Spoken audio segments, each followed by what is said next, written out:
We look at the Horn of Africa now, Eritrea. It is isolated and underreported since the government shut down all private media outlets in 2001.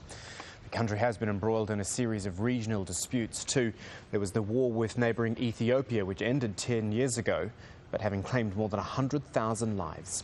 Jane Dutton went to interview Eritrea's president, Isaias Afwerki.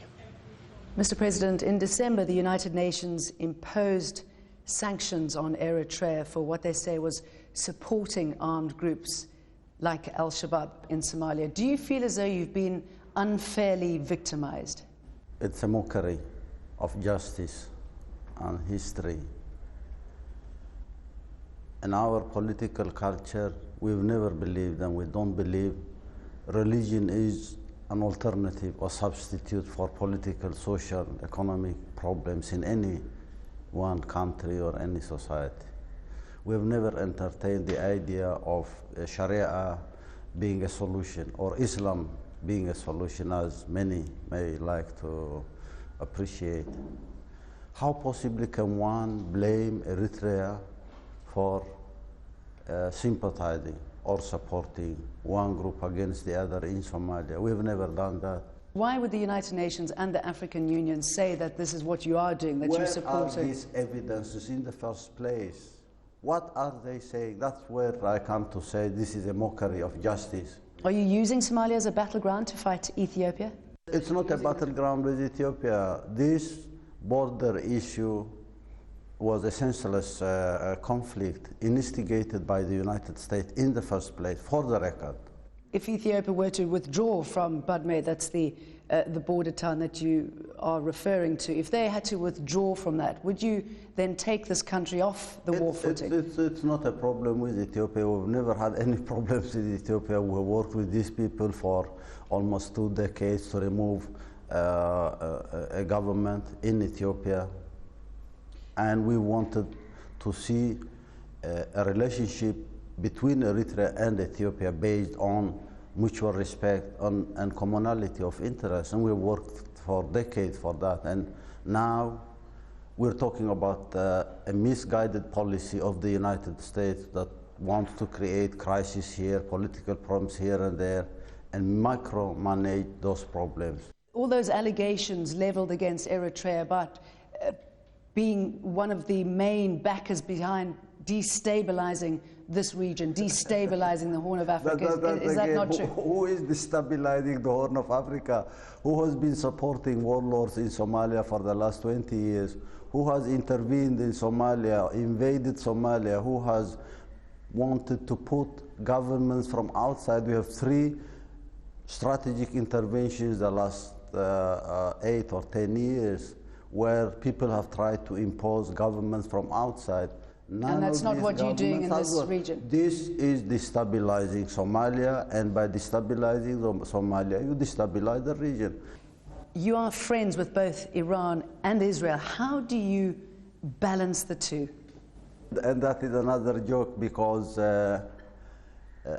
why would the United States impose arms embargo on Eritrea, a small country with very limited resources, and not impose sanctions on the alleged role of Iran in the region? How can you possibly appreciate the logic behind this position of the United States? Maybe you can clear up for us Iran's role in this region. There is no role for Iran in this region. Eritrea is not for sale. Eritrea is not for sale. Okay, let's talk about the people who live in this country. If I can just quote these to you, the United Nations stats estimate that almost 63,000 Eritreans applied for asylum last year alone, and that 1,800 cross over every month into Sudan. Why are they leaving the country? These are lies. These are your lies. Let's talk about the drought in the Horn of Africa. Eritrea, like all the other countries, is suffering from this. And yet you are reluctant to let aid workers into your country. What is the justification for that? When we have enough food, why do we need someone to feed us? Because 2/3 of your population are starving. Why do people want to spoon feed us when we have enough food? But then how come 2/3 of the population are not getting that food? I mean, then again, how can you possibly imagine and say, I am hungry when I'm not hungry? Why do you want to believe that? You promised Eritreans political reform. There are no political parties other than your own. I do not promise. There is not promise anyone. I do not promise anyone. It's like a very wealthy person who controls everything and promises people that is going to tip them today, tip them tomorrow, tip them next day. We never do promises. The people here don't you promised democracy? No one here promises anybody anything. You can't even... There is nothing, there is no commodity called democracy. It's the Eritrean president speaking there. Just give you a bit more background on the country now. Eritrea, the youngest state in Africa, after gaining independence from Ethiopia in 1993. Presidential elections planned for 1997 never materialised, and there's no free media in Eritrea. All privately owned media outlets were closed down in 2001. Let's talk more about this with a leading Eritrean opposition figure, Salih Sabah. He's also a political analyst and journalist, and he's live in Stockholm for us. Thank you for your time.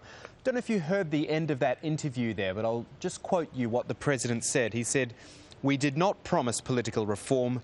No one here promises anybody anything." It's a very peculiar way for the leader of a country to be speaking, isn't it?